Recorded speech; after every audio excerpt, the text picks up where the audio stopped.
live, and later I'll put your intro and some social links in there. But Okay. right now, I just put your name. Okay. Should say we're live. Here we go. Well, Facebook family, how are you today? Oh my gosh, it's me, that lady that never goes away. This is interview number 935. This is for you guys at home that sometimes have your clothes on. And I have a don't ask, don't tell policy. So enjoy yourself, kick back, relax, watch the banter, the discussion, get to know these comedians, who they are on and off stage, so you can see if you want to support their careers. Who are they? We don't know. We go to these shows, people show up. We don't even know why we wind up somewhere. We have a few drinks. Somebody says a few things and we go, that was nice. Well, you just need to stop doing that. You need to get engaged. You need to get invested in this. So that's my whole point. I've seen too many people come for no reason at all and leave not really seeing their cup of tea. So this is your way to find out, who the heck is Paul Farahvar? And who are these pictures on the back of his wall? And where's he from? What's he like? Do I want to go see him? And then when you go see him, you already know him. And you've heard a little bit about his process of writing jokes, where he grew up, you know, who his favorite comedians inspired him were. Then you pick out to go see Paul Farahvar. And then you walk away saying, I like Paul Farahvar, and I want to follow him on social media, wherever he goes in the world. See, we're going to make you into believers. Yeah, not just attracted to this. You're going to be committed. And there's no better thing to be committed to than comedy.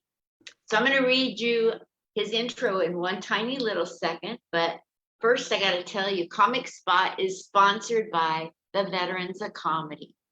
I know I look sweet and innocent, but I was once an Army military person in the 70s. So I'm a veteran now. That's what happens. We become old and veterans at one point or another. And I'm a veteran. And Will Clifton, he sent me a thingamajiggy and invited me to be in the Veterans of Comedy. What does that mean to you? It means if you ever should lose your mind and you want to know, maybe somebody who used to sling weapons, I did, might be able to sling jokes on stage. Well, you go to the veteransofcomedy.com and you scroll and scroll past all those boring men until you get to my picture and you hire me. No? Okay, well, hire somebody there. It doesn't have to be me. But hey, I can't be serious very long, obviously, right? Okay, now for my guest. Oh my gosh, you're going to love this guy. I went and saw him, fell in love with his comedy. Great personality, too, by the way. Look at him sitting over there looking like a young, handsome Danny Thomas. That might be the wrong part of the world that I'm referring to. In fact, I'm sure it is, but he's handsome like Danny Thomas was. He's looking up Danny Thomas right now. Yes. Let me say his intro. Paul Farahvar is a popular comedian from Chicago who is known for his self-deprecating and his dry humor. He has been making audiences laugh all over the USA by doing stand-up on known comedy platforms such as Laugh Factory, Comedy Bar, Zanies. Paul is a single child and comes from a Middle Eastern background, which has become the premise for his jokes about his parents being disappointed with his career choices. He has also hosted and produced his comedy game show called Everyone's a Lawyer on Laugh Factory. Paul is also the host of well-known podcasts from Chicago called Make Us a Mixtape and Singles Only. If you would like to learn more about this talented comedian, go to his websites and all his social media under Paul Farahvar, Farahhwar. VAR. What? VAR. That's okay. VAR? Oh no, of course. I probably have 18 misspellings out there. Sorry, I'll correct them all. So welcome to the stage right here at Comic Spot. Thanks for having me. The young, the handsome, the super funny Paul Farahvar. Hi. Hi. Thanks for having me. Thanks for having me, Linda. I'm excited. Thanks for coming on. Oh my gosh, I loved your comedy and your style. You know, you on stage, you were pretty unassuming. You know, you came out and you were just like, we didn't know what we were gonna get, and we got funny. And you're not like me. You know, you just trust that you're funny and your jokes. And I really appreciate your style and your belief in your comedy. Thank you. Yeah, I'm not like very high energy most of the show. Sometimes I am, but most of the time I'm just I'm talking about myself and just trying to be funny. That's my job. So Yes. Well, let's talk about being funny, because I've read some of the pointers on the website I found, but I have a belief that people either were funny very young, or funny came into their life on purpose or by accident, and they've become funny over time. Tell me about your earliest recollection of growing up and being funny, or did it come later? How'd that work? I was actually more shy as a kid. I think I was kind of like a teacher's pet most of the time in classes. I wasn't like the class clown or anything like that. In high school, I think I became more funny and more open. But yeah, I was never like the funniest kid or anything like that. I was usually pretty shy. It took a long time for me to warm up to people when I was younger, and still to this day, I think. So I just remember I had an uncle who was really funny, and I used to just like watch him, and just I loved the fact that when he walked into a room, everyone was excited to see him, and that was something that kind of resonated with me. And then I always hung around the funny people that were in my life, whether it was my friends or people who were the funniest guy in high school. I was friends with all those guys. So, and I would do inside jokes with those people, and I would make them laugh. So I knew something was there. Absolutely. Did any of these so-called funny people, no, just kidding. Did any of these funny people encourage you to get on stage or tell you how funny, or they just laughed? No, I did not. Being a stand-up comedian was never on my radar. I had different plans for myself. It just kind of all happened accidentally later in life. But no, I was never going to go on stage. That was never an intent. Everything with comedy happened by accident for me. So explain to me, before we go into that, how you're a single child. So I have an older brother. I'm single. I think the bio is kind of confusing because it says single child. I am single, but I have an older brother. So got it. That makes sense. Super. So what is your, like, growing up, you went through grade school, high school, on to college, became a lawyer, is that correct? That's right. Yeah, I practiced law for about over 15 years. What type of law did you practice? I did litigation defense work mostly on the civil side. So when people would get sued, insurance companies hire people to defend them, and that was usually me. So if like you got into a car accident and you hit somebody, your insurance company would hire my firm, and then I would go to court for you. Oh, wonderful. Yeah, I bet you have a lot of attorney jokes laying around. Yeah, I mean, there's always people, we kind of comedian or lawyers take pride in lawyer jokes, I think. Uh, so I think that it's fun. I've probably heard all of them at this point, but I went to a comedy show one night and the whole audience was full of lawyers that showed up. And oh, so the comedians that were on stage switched their material to make the lawyers laugh. oh wow. I always if I'm doing a longer set, I have a big chunk of my comedy that's about being a lawyer, being a former lawyer, and I always try to find the lawyer in the audience. Usually they're pretty quiet about it, and Yeah, someone is like, he's a lawyer, they don't want to admit to it, so they pull him out.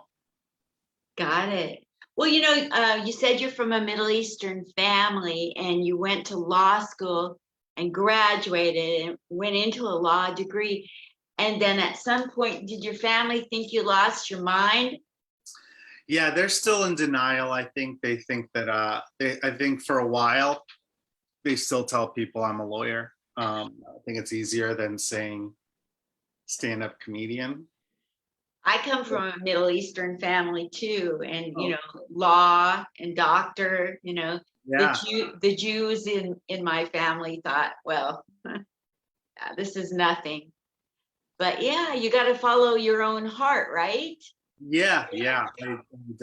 My family, I come from a family of doctors. My brother's a doctor. My was a doctor before he was hired.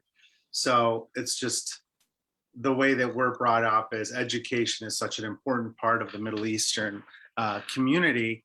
And comedy and entertainment is really not, there aren't a lot of comedians in the Iranian community. Now there is, but growing up there wasn't anyone to like look up to be like, oh, that's something I want to do. Even in entertainment, I wanted to be a musician for a long time. And so I was like looking for other musicians who were Middle Eastern to look up to, and there really weren't any. Isn't that funny how when I went to go into comedy, I was looking for women who I could look up to. Yeah, because you want to see someone that looks like you doing what you do, just to give you some sort of validation that this is a possibility. And Absolutely. so in anything that I did, I always kind of look for that. Because I've done a lot, I've had a lot of different careers or parts of my life where I would do that. I'd be like, well, wait, is there a is there someone in politics? I did politics for a while where I was like, is there someone in politics that's Iranian or anything? And there was nothing when I was growing up. All Iranians that I knew were doctors, engineers, lawyers. There weren't even a lot of lawyers, to be honest, for a while. When I was growing up, there was one Ken doll, and he was blonde. I would have died to have an Iranian Ken doll. Yeah, we didn't have like Cabbage Patch Kids who were Middle Eastern either. It wasn't really part of the American fabric back then. The only doll that was like me was the Chatty Cathy. Yeah, okay. So yeah, I just thought of that. I didn't even have that plan. Anyway, what are some other careers you've had? So I was a lawyer for a while. I was a musician. I played in a lot of bands in Chicago. And then What'd you play? What instrument? I play guitar and bass guitar, and and then I also started managing bands too. So I was like, we had a company where it was like a one-stop shop for musicians, where we would book them for their shows and do their legal licensing and everything like that, and then consult them, help them out. So it's like kind of helping bands get started is something that I was a big part of in Chicago. Um, and that's a big community here in Chicago for the Chicago music scene. I was a big part of that for a long time. That's what I thought I was going to do with my life. And then I also was dabbled in politics for a while, where I worked for some campaigns as a lawyer and also as a fundraiser, things of those natures. I thought I was going to go into politics too.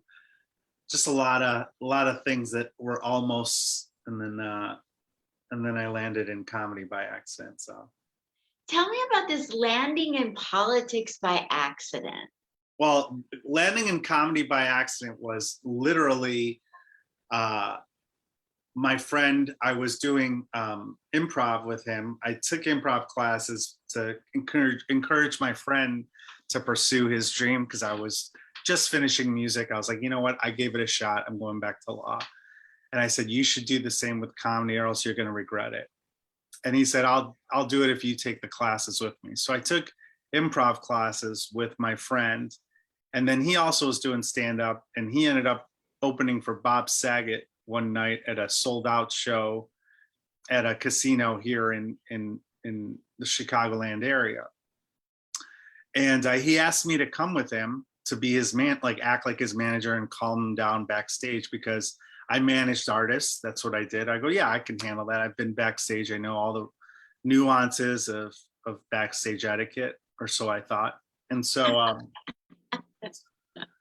we get to the show, and my friend is freaking out because he's got to go on stage. He's only done stand-up comedy a few times, and he's doing a guest spot on this show.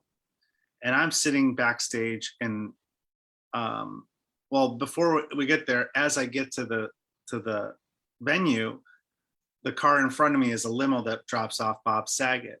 And I just start talking to Bob because I'm not nervous. I actually had a few drinks in me because I went to a Cubs home opener that day. And then we started talking about baseball, and Bob Saget was like super nice to me. And we're just talking about everything. Then we have to go find the backstage area. So if you've ever been to a casino, you know, you got to walk all over to find this whole area for the stage. So I'm walking with Bob Saget, and he's talking to me like, you know, I'm his friend. Like, people just assume we're together. So I go backstage, and then we get back into the room.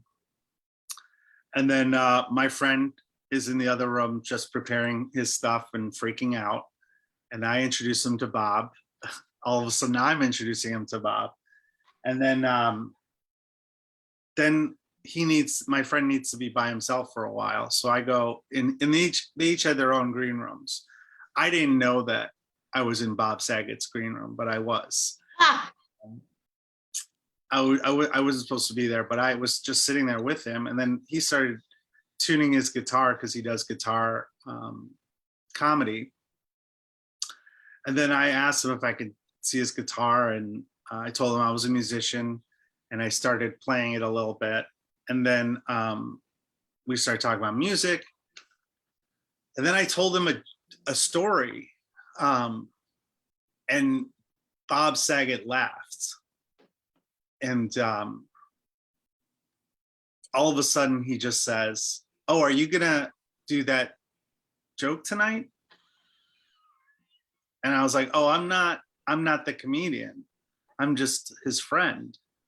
He's like, "Well, you should go up and do that because I want to riff off what you say." And I was like, "Oh no, I've never done stand-up comedy. I'm not gonna go." And all of a sudden, everyone in the room, the other comedian, and then my friends in the room at this point, they're like, "Yeah, you should go up. You should go do it." And I'm like, there's no way I'm going to do comedy for the first time. I thought about it at that time because I'd been doing improv, but I was like, maybe like one day in a few years. And he's like, you should go do it. And everyone's trying to get me to do it. Now, I don't know in hindsight if that's just they were messing with me or if they really thought I was funny, but I took it as I was really funny. I didn't go up that night. I didn't go and do a show. I don't know what would have happened if I did. But then the next day, I did an open mic contest and I won. And I started hosting. One of the prizes of the open mic was they asked, the owners of the club knew me from music. They're like, can you just take over we don't like our host. We want you to be our host. And so I started hosting an open mic after just one time of doing comedy, and then it just took over my life. wow. So in Chicago, it's a very serious place for comedy. Yeah. Well, improv was Second City, that's where I was in the conservatory there.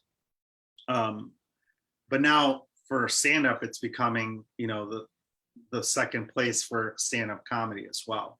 A lot of comedians come from Chicago, both stand-up and a lot from improv. If you look at the SNL cast every year and the writers, I would say a third, if not more, are from Chicago or have ties to Chicago.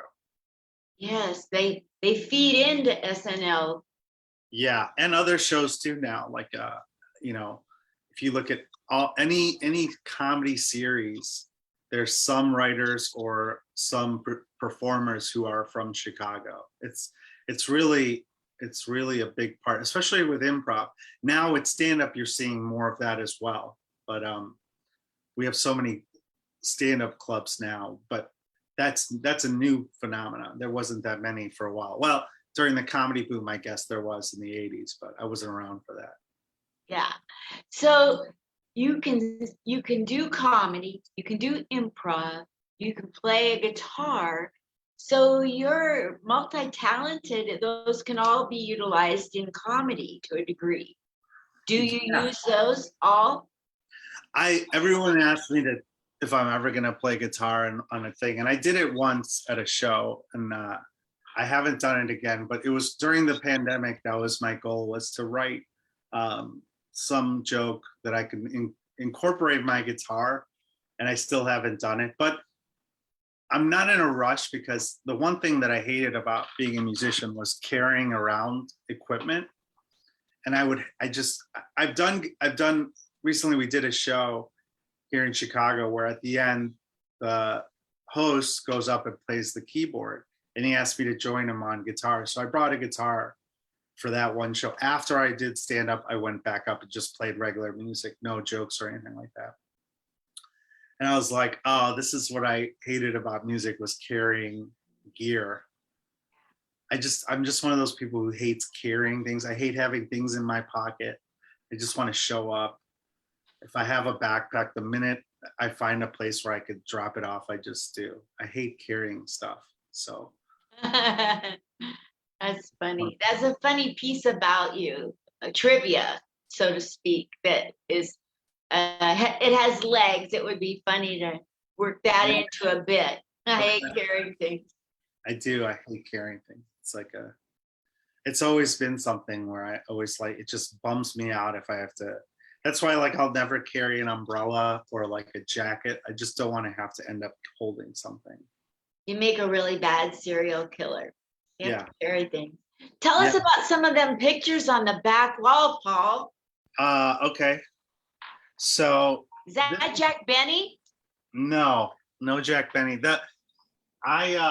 During the pandemic, we had to do a lot of Zoom shows. So I wanted to create this whole warm environment. If you look up here, so we'll start. That's Bill Murray. Okay. The sun is covering it, but that's Robin Williams. There's it's covered up. That's Eddie Murphy, Richard Pryor, Bob Saget, Mr. Rogers. I'm a big fan of Mr. Rogers. Really? Yeah, I have one of his quotes on my arm, actually. And then that's the cast from Taxi, the show from the 70s and 80s, which I really like. Yes. Chris Rock is up there up top. David Bowie. My friend Judy Gold.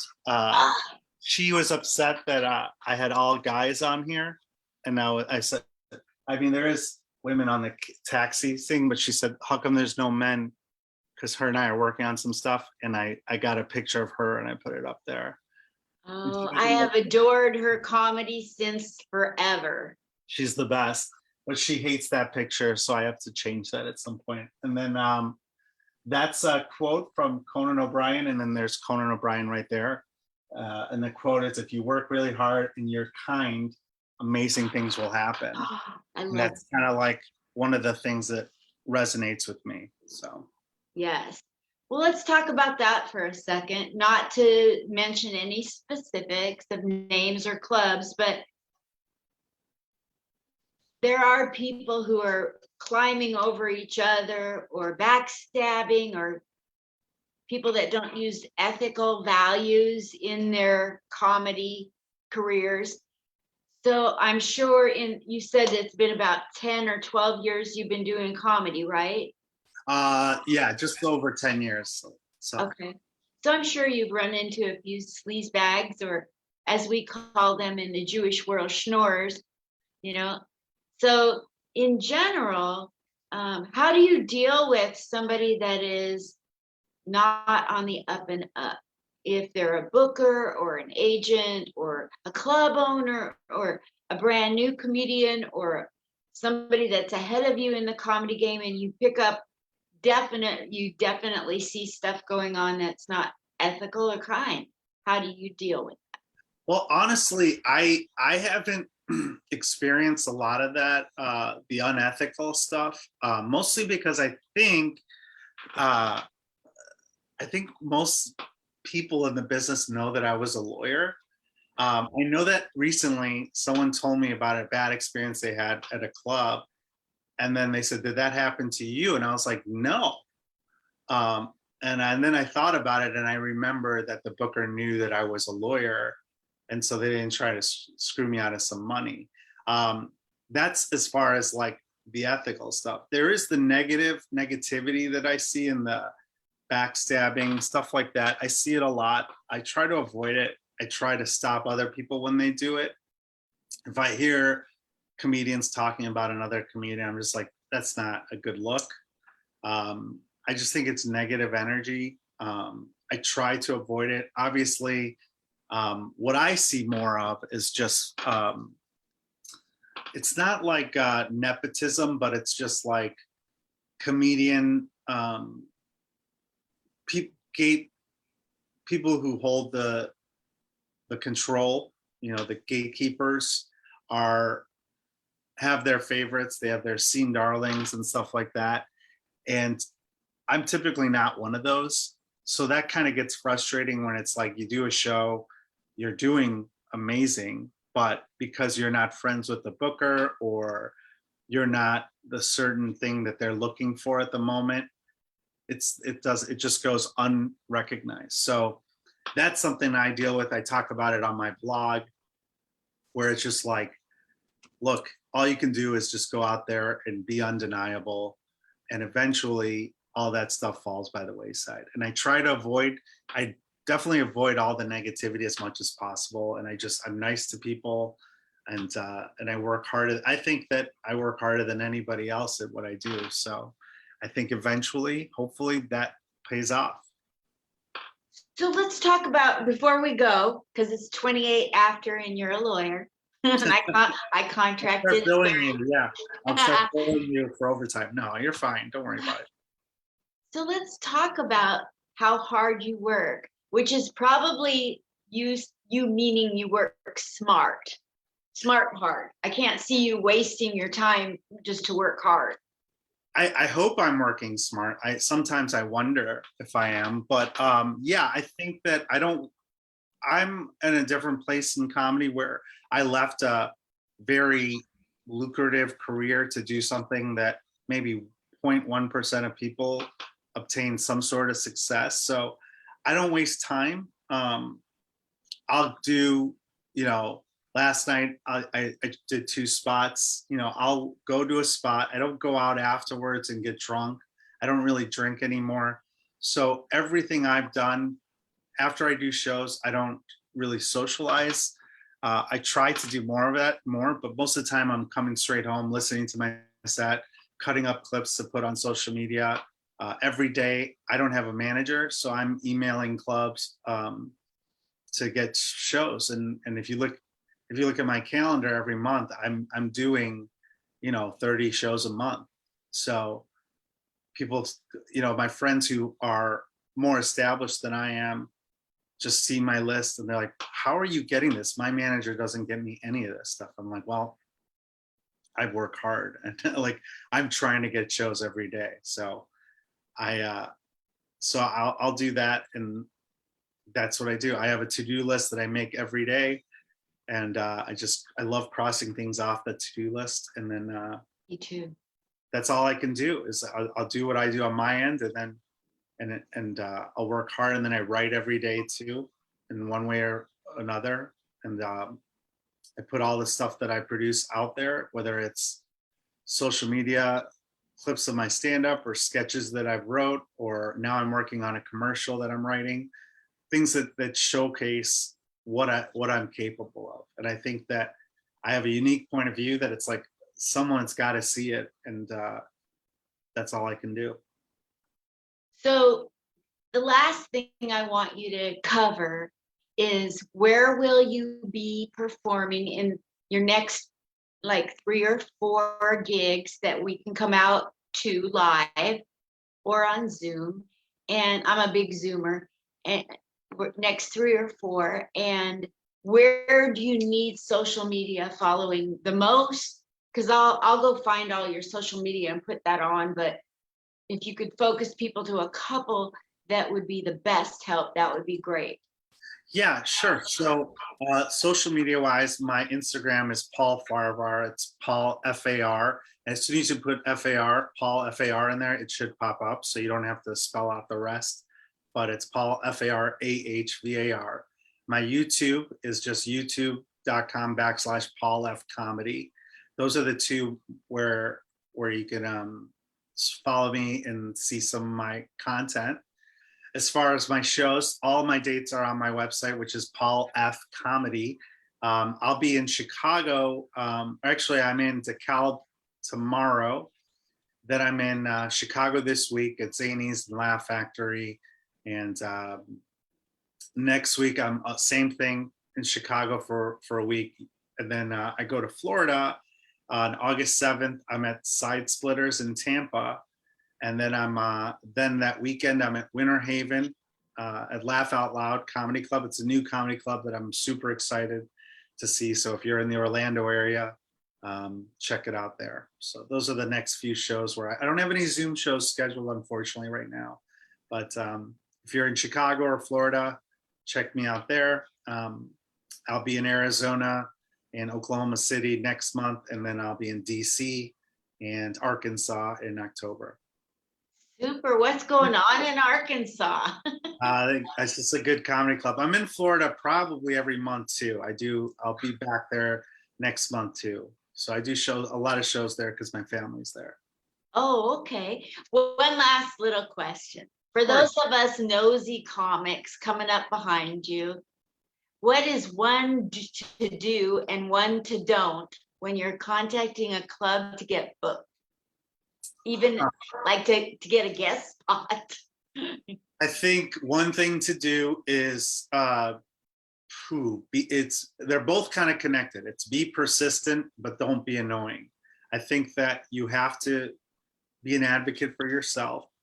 I would always say send a clip and do your research to make sure the club and the comedian is a good fit for what you are. That's what you do. What don't do is don't alienate the club if you don't get the spot, because it's not a one and done thing. Maybe they'll remember you for next time. You know, this is a marathon. You can't burn a bridge and just be like, well, screw you, then I don't ever want to play. You know, I don't think anyone would do that, but I've seen stuff like that. Absolutely true. Absolutely true. Stay nice, stay kind. Yeah, be kind to everybody too. That's including other comedians. Absolutely. Everybody needs that. We just never know. Especially like if the pandemic didn't teach us anything, we need to be nice to each other. Well, thank you so much. I'm so glad to know that you're a fan of Judy Gold. Yeah. Taxi? Oh my gosh, you're preaching to the choir with Taxi. Yeah, Judy's a friend of mine, and Taxi was a show that would come on late at night and Nick at Night when I was in college, and I'd watch it when I used to work at a bar. I'd come home and just watch it to relax. Such a good show. I love it still. That's super. Well, thank you so very much. Today at 12 o'clock, I have another attorney comedian I'll be talking to. Do you know Lindsay Glazer? Oh yeah, tell Lindsay I said hi. She's great. She's in Vegas now. Yeah. Yeah. So I'm letting her come on every day because we're trying to fill Wise Guys. She's headlining July 12th and 13th. Oh, great. Yeah, she's hilarious. She's a good She friend. is hilarious. I love her to pieces. Well, thank you so much, Paul. Thank you. Appreciate it. Okay, bye. Bye-bye. Bye.